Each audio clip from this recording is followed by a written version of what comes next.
13h au Bénin, mesdames et messieurs, bonjour. Au sommaire, le stress devient à l'approche des examens le quotidien des candidats, une émotion susceptible de compromettre les efforts fournis par ces derniers jusque-là. Découvrez dans ce 13h au Bénin quelques méthodes pour gérer le stress. Le Bénin commémore chaque 1er juin la Journée nationale de l'arbre. À l'occasion de la célébration de cette année, Canal 3 s'est intéressé aux espaces publics verts qui se font de plus en plus rares dans la ville de Cotonou. Les précisions sont à suivre dans cette édition. Le nouveau pont de Ouamen est un joyau applaudi par les populations qui, pendant longtemps, ont enregistré de nombreux cas de noyade. Néanmoins, ce pont qui attend d'être inauguré n'est certainement pas encore achevé selon les riverains et même les autorités locales. Les raisons sont à découvrir. Mesdames et messieurs, à nouveau, bonjour. À l'approche des examens, le stress n'épargne point les candidats qui ressentent l'anxiété, la pression de réussir, des émotions susceptibles de compromettre les efforts effectués par ces derniers jusque-là.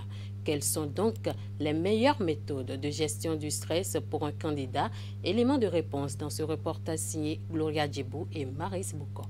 Quand j'entends ça reste 3 semaines, 2 semaines, mon cœur bat, puis j'ai envie de mourir en même temps. Victor est un élève en classe de terminale. Alors que le 19 juin approche, date de composition du baccalauréat, il est partagé entre assurance, anxiété, questionnement et incertitude. Le stress paraît pour lui, et la plupart des candidats, un défi autant que les intenses révisions auxquelles il doit faire face. On pense souvent aux résultats, ce qui peut se passer après l'examen, les résultats, au cas où on n'a pas le résultat voulu. En cette période d'examen, on se sent un peu stressé par le nombre de cours qu'on a révisé, tout ce qu'il faut qu'on apprenne pour pouvoir être au point. Il y a aussi un peu peur vu la proximité de l'examen. Le stress chez le candidat a tendance à se révéler de diverses manières. L'anxiété, l'irritabilité ou le manque de confiance en soi sont entre autres des signes révélateurs de cet état chez le candidat en cette période. Le candidat qui est stressé a souvent des moments d'inattention, il n'arrive pas à se concentrer, il a parfois des troubles de mémoire. C'est-à-dire qu'il révise, il apprend les leçons, il révise les différentes matières, mais il n'arrive pas à retenir parce qu'il est stressé. Il y en a aussi qui n'arrivent pas à dormir quand ils sont stressés. Quand bien même arrive le moment de repos, on n'arrive pas à se reposer parce qu'on est stressé. On se pose tellement de questions que le cœur n'est pas tranquille de façon à nous permettre de nous reposer ou de nous détendre. Savoir gérer son stress s'avère capital pour réussir à un examen. Pour y arriver, certaines dispositions doivent être prises par le candidat pour qu'il soit confiant avant, pendant et après la composition. Pendant ces temps de révision, j'ai un programme d'études que je suis rigoureusement avec l'aide de mes parents. Donc c'est ça qui me permet. Il y a des heures de travail, des heures de pause. Donc aux heures de pause, si je me trouve un peu stressé, je sors de la maison, je rejoins mes amis. Lorsqu'on va à un examen, il faut être positif. Le candidat doit être posé. Le candidat doit avoir confiance en lui-même, la confiance en soi, parce qu'il a déjà affronté des épreuves au cours de l'année scolaire. C'est seulement le cadre qui a changé. Le candidat doit être sûr de ce qu'il recherche comme résultat. Un candidat qui va à l'examen et qui dit, par exemple, « Je voudrais travailler en mathématiques », ne sait pas définir un objectif spécifique. Mais le candidat qui plutôt dit « Je voudrais obtenir 15 sur 20 en mathématiques », il s'est défini un objectif spécifique. Donc l'objectif doit être le plus précis que possible. Il faut se relaxer. Quand on veut éviter le stress, il faut se relaxer. Le corps n'est pas un robot. Et on dit à corps fatigué, cerveau peu efficace. Et donc il faut trouver le moyen, quand on a un peu travaillé ou quand on a beaucoup travaillé, de beaucoup se reposer aussi pour laisser le corps se détendre. Sur cette dernière ligne droite menant aux examens de fin d'année, l'accompagnement du candidat par ses enseignants et parents est aussi nécessaire pour lui éviter le stress et lui permettre de réussir. Depuis des mois, des travaux dirigés sont organisés. Si je prends par exemple le cas du CG Godomé, non seulement les travaux dirigés, mais il y a aussi des périodes que nous appelons bachotage, qui consistent donc à s'organiser entre enseignants de toute discipline et changer de classe pour aller réarmer intellectuellement les apprenants et leur montrer que ce qui va venir, c'est déjà à leur portée, donc il n'y a pas de raison d'avoir peur. Arrivé à la maison, nous ne mettons plus de pression. Si tu as appris ta leçon, tu n'as pas appris ta leçon, non, ce temps est déjà passé. Donc ce que nous pouvons suivre avec eux, nous suivons avec eux. Et ça revient aux parents de bien vouloir discuter avec les enfants, de bien vouloir écouter les enfants et aussi de suivre leur alimentation. La gestion du stress est un aspect parmi tant d'autres qui ne doit pas être négligé. Lorsqu'on a les moyens, il serait judicieux d'y associer les spécialistes. La hausse du prix de l'essence de contrebande impacte plusieurs secteurs économiques. C'est le cas des transports. Les conducteurs des taxis-motos et les citoyens de la ville de Cotonou se plaignent de la surenchère qui est observée. Une situation due à la fin des subventions de carburant annoncées par l'État nigérien. Conséquence de la cherté du carburant sur le transport, c'est un constat de Donatien Sowanou et Moufid Sabouran. Ces longues files d'attente dans les différentes stations de Cotonou traduisent les difficultés engendrées par la décision des autorités nigérianes de ne plus subventionner le carburant. Une semaine après, l'économie béninoise est déjà touchée à travers plusieurs secteurs. À Cotonou et environ, les conducteurs de taxi et leurs clients reçoivent le choc de cette mesure.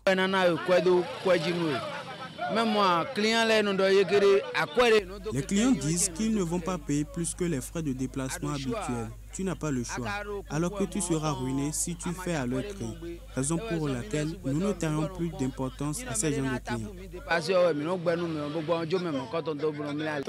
Nos clients n'ont pas changé de version. La surenchère ne les intéresse pas.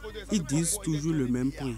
Le trajet qu'on faisait pour un montant de 100 francs, c'est toujours 100 francs chez eux. Si tu ne veux pas, il faut partir. Les clients s'en foutent. L'autre aspect qui inquiète les conducteurs de taxi-moto est la rareté de l'essence dans les stations-service de la place. Avec le nombre restreint des points de vente officiels de carburant, s'approvisionner est devenu un parcours du combattant. Donc, sincèrement, nos dirigeants n'ont qu'à aller à l'essentiel. Arriver à la station, une fois, tu seras servi, ils n'ont qu'à essayer de former une commission de surveillance des stations. Mais arriver ici, pourquoi il n'y a pas d'essence? Si c'est leur machine qui est en panne, comment l'aider pour réparer vite, pour que la population ait d'essence? Mais on est là, on va à la station, on ne trouve pas l'essence. Ça veut dire que nous sommes, comme le disait l'autre, nous allons souffrir, mais on ne peut plus rien, on ne peut rien. L'essence est chère. Certaines stations refusent de nous vendre parfois. Pourquoi dit-on qu'on va alors interdire le paillon? Le secteur des transports est ainsi affecté et rend complexe le quotidien de ses acteurs. Malgré les difficultés, les conducteurs de taxi-ville n'envisagent pas augmenter les tarifs sans les autorités. Ce n'est pas la hausse du prix dans les stations, c'est toujours les mêmes prix. Pour cela, pour le moment, on n'a pas encore aucun problème avec nos clients. Les responsables des conducteurs rappellent le gouvernement à la rescousse. L'autre attente importante des populations, c'est la multiplication des stations-service sur l'ensemble du territoire national pour faciliter l'approvisionnement en carburant.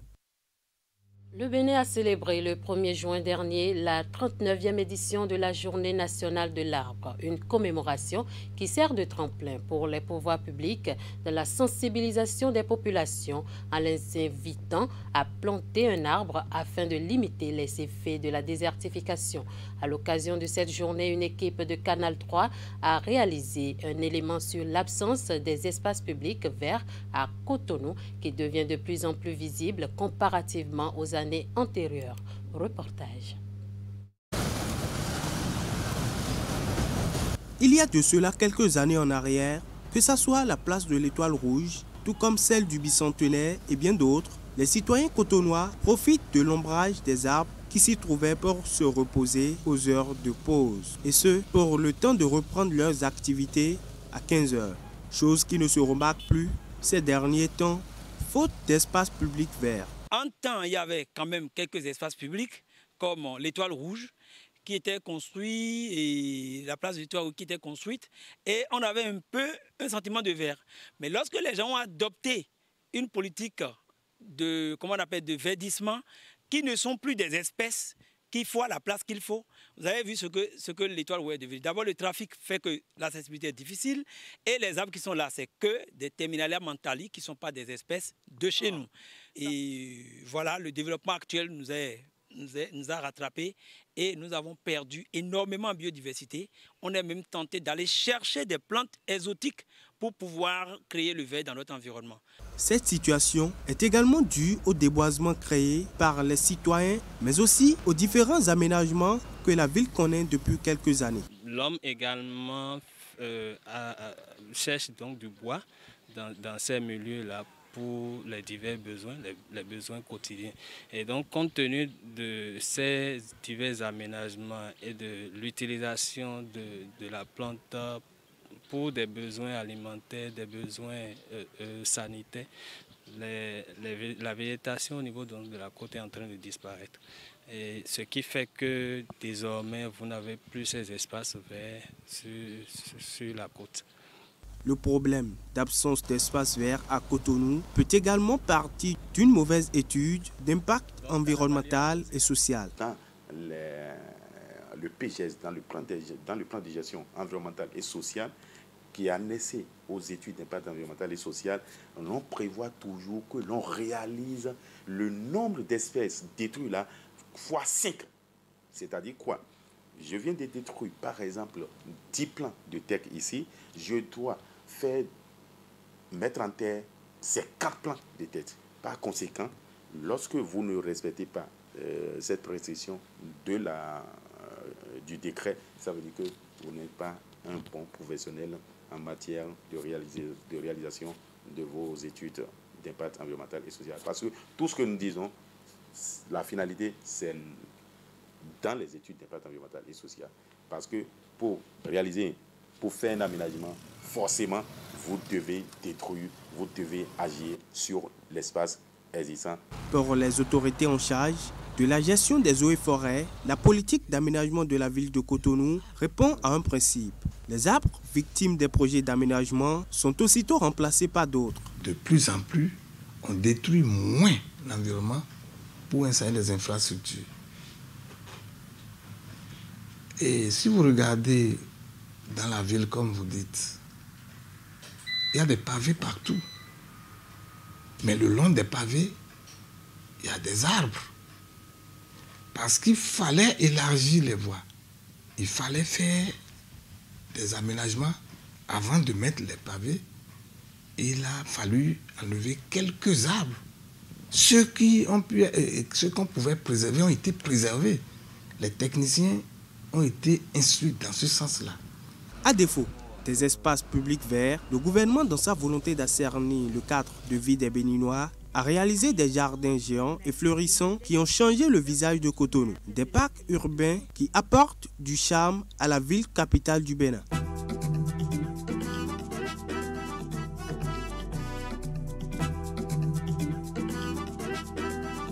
Selon les dires du directeur des eaux et forêts, en ce qui concerne les espaces publics verts dans le pays, les efforts sont fournis selon le climat de chaque localité du pays pour que celle-ci soit plus verdoyante et donc nous n'avons plus qu'à observer la suite. Nous sommes en juin et depuis mi-mai, le maïs frais fait progressivement son apparition sur le marché. Une équipe de notre rédaction s'est rendue à Godomè et a tendu son micro. Grossistes, revendeuses et consommatrices du maïs frais. Comment s'annonce la saison? Les prix d'approvisionnement sont-ils abordables? Suivez le compte rendu dans ce reportage signé Elvis Tonoucoin et Prince Adjevi. Grillé ou encore préparé, le maïs occupe une place de choix chez le consommateur. C'est la pleine saison propice pour son apparition et déjà, des marchés d'infortune s'animent le long des trottoirs. Ça me plaît. C'est pourquoi je suis venue pour acheter. J'ai acheté pour 200. C'est cher plus que ça. Hein. Sinon, avant, là, ça là, c'est 50-50. Maintenant, 200. Unité 100. Ici, à Godomè, c'est un mélange de grossistes, de marchands et de revendeurs, tous rassemblés pour la même cause. le maïs frais. Mais déjà, les revendeuses sont satisfaites du fait de la baisse des prix des sacs de maïs, contrairement à l'année écoulée. Par rapport au maïs de cette année, il n'y a pas encore suffisamment de pluie pour qu'on sache ce qui se passe. Mais cette année, le prix est abordable contrairement à l'année dernière. Toujours est-il qu'il ne pleut suffisamment pas encore dans les villages. Bien que les prix soient abordables, des grossistes font face à une mévente. À cause de la mévente, nous avons rabaissé le prix jusqu'à 5 000 francs. Mais les clients éprouvent toujours des difficultés. Maintenant, nous vendons le sac à 7 000, 7 500, 8 000. Néanmoins, les acteurs de la chaîne restent convaincus que de meilleurs jours s'offriront à eux les semaines à venir. Nous sommes à Parakou, où la jeunesse s'intéresse de plus en plus à l'entrepreneuriat agricole. Ils sont aujourd'hui nombreux à aller à la terre pour juguler le chômage. Cependant, cette volonté se heurte à des obstacles que nous verrons dans ce reportage de Jacques Degbé, Socrate à Dantolé. Face au taux de chômage et de sous-emploi élevé, tous les observateurs s'accordent pour reconnaître que l'entrepreneuriat, et surtout l'entrepreneuriat agricole, est la solution pour nous sortir de crise. À Parakou, troisième ville à statut particulier du Bénin, la jeunesse semble commencer par comprendre le message. Nous avons des jeunes aujourd'hui, soit diplômés sans emploi, soit déscolarisés, qui font carrière dans le secteur agricole. Et ils le font de façon plus moderne que ce que nous avons connu par le passé avec nos parents. Autrement dit, ils ne vont plus à l'agriculture avec la houe ni les coucoupes, mais ils le font comme une entreprise agricole au sens réel. Ça veut dire qu'ils définissent en fait l'ensemble des composants d'une entreprise, à savoir les coûts de production, les différentes charges, et puis éventuellement le chiffre d'affaires attendu pour dégager effectivement si l'activité peut être rentable ou pas. Avec des hommes et des idées novatrices, loin de l'agriculture de subsistance d'entretemps, plusieurs jeunes se sont tournés vers la terre, même s'ils se heurtent à plusieurs obstacles. Au-delà d'abord de difficultés de financement qui est transversale à la plupart des secteurs de l'entrepreneuriat, il faut noter la question de rentabilité dans le secteur de l'agrobusiness. Il y a aussi le côté industrialisation de l'agriculture qui n'est pas encore à la hauteur. Nous, jeunes dans le secteur, n'ayant pas de matériel et équipements adaptés, nous sommes confrontés à une faible production face à un marché international qui déverse des produits sortis de la production à l'échelle qui viennent avec un prix de vente très très compétitif. La bonne nouvelle cependant est que ces difficultés peuvent être surmontées. La première des choses, c'est de se faire former. Il faudrait avoir un minimum de moyens que ce soit technique, il faut être techniquement bien. Il faut avoir également des moyens financiers pour acheter des semences ou des sujets pour le démarrage. Il faut aussi avoir les moyens pour avoir la terre, parce que c'est la terre qui reçoit toutes ces cultures-là, que ce soit en élevage, en agriculture ou en pisciculture, c'est la terre. Alors, si tout ça est relié, il faudrait aussi un accompagnement technique de ces jeunes-là. Au jour d'aujourd'hui, plus spécifiquement dans la juridiction ici, un accent particulier est mis sur le renforcement des capacités à travers nos programmes de formation, dans l'accompagnement de la gestion de ce type d'entreprise auxquelles nous associons surtout des questions de normalisation, c'est-à-dire d'accès au marché. Et parlant justement de marché, le déséquilibre entre l'offre et la demande constitue aujourd'hui une grande opportunité à saisir par ces jeunes qui se lancent dans l'agrobusiness, qu'ils soient dans la production, la transformation, la commercialisation. Il y a un manque en ce qui concerne l'offre. L'offre est très au-dessous de la demande aujourd'hui. Rien qu'à regarder aujourd'hui combien est chère la tomate par exemple et les autres cultures maraîchères par exemple. Donc c'est des opportunités que les jeunes peuvent saisir. À Parakou, l'agrobusiness se développe. Il occupe de plus en plus une part importante de l'activité économique avec la culture de plusieurs spéculations telles que le maïs, le soja, les haricots et l'igname, mais surtout des produits maraîchers. Cependant, plusieurs obstacles doivent être encore levés pour permettre aux jeunes d'être de vrais entrepreneurs agricoles et pour aller vers une production agricole à l'échelle industrielle. Retour dans le sud, dans la commune d'Abomey-Calavi, où une nouvelle infrastructure routière est érigée pour soulager les peines de la population. Il s'agit du nouveau pont de Ouamé qui passe par le carrefour Aglouza dans l'arrondissement de Godomè. C'est un joyau applaudi par les populations qui pendant longtemps ont enregistré de nombreux cas de noyade dans les rangs des usagers et des riverains. Mais ce pont qui attend d'être inauguré n'est certainement pas encore achevé selon les riverains et même les autorités de la localité. La cause serait les travaux d'assainissement qui font cruellement défaut, occasionnant des désagréments autour du pont nouvellement construit. Une de nos équipes de reportage était sur le terrain pour constater la situation. Voici le reportage signé Ulrich Gaba et Hugues Vigny.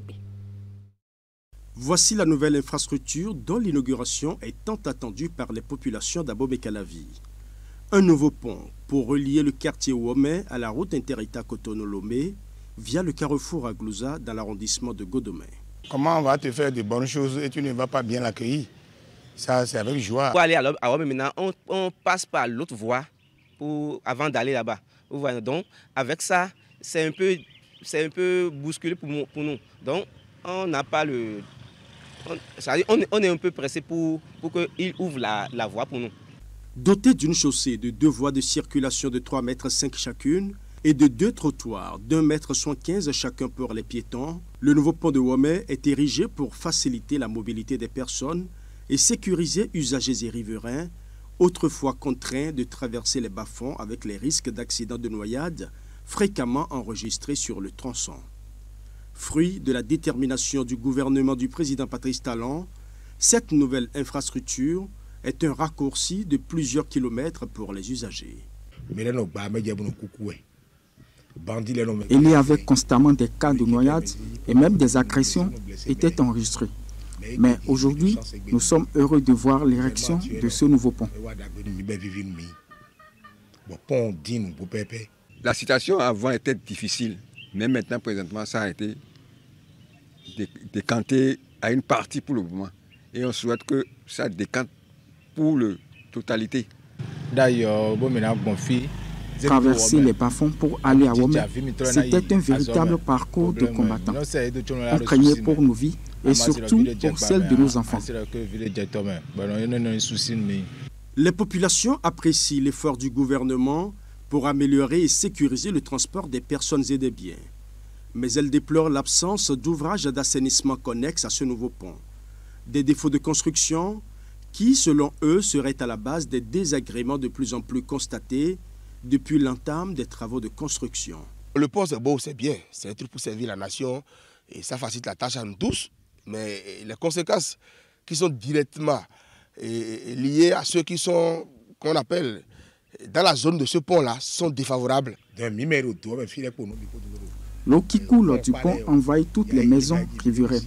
C'est pénible depuis qu'ils ont érigé ce pont. Certains ont même quitté ici. D'abord, ils ont orienté les conduits d'eau vers les maisons, ou quand il pleut, comme vous constatez avec moi, quand il pleut automatiquement, l'eau est orientée directement vers les maisons. Il reste la continuité jusqu'au carrefour Aglouza. C'est ça qu'on appelle demi. Ils ont fait demi, il reste encore demi. La voie n'est pas encore réceptionnée, le pont n'est pas encore réceptionné. Et je me suis rapproché, voir les difficultés de ces administrés qui sont des 2 côtés du pont, des extrémités du pont. Je me suis rapproché du directeur du projet et il m'a confirmé que c'est que tout sera fait et bien fait. Je ne peux que demander la patience à notre population. Et eux-mêmes, ils doivent savoir qu'on ne peut jamais faire l'omelette sans casser les œufs. Je crois qu'avant de livrer totalement ce joyau, l'entrepreneur fera quelque chose pour soulager tant soit peu cette population. Bien que presque terminé, ce pont qui sera bientôt inauguré ne semble totalement pas combler les attentes des riverains. Ces derniers espèrent que leurs doléances seront favorablement reçues par les autorités compétentes pour réduire les désagréments qu'ils vivent au quotidien. C'est sur cet élément que nous refermons cette édition. Merci de nous avoir suivis et retrouvez-nous à 16h et à 19h30 pour d'autres informations.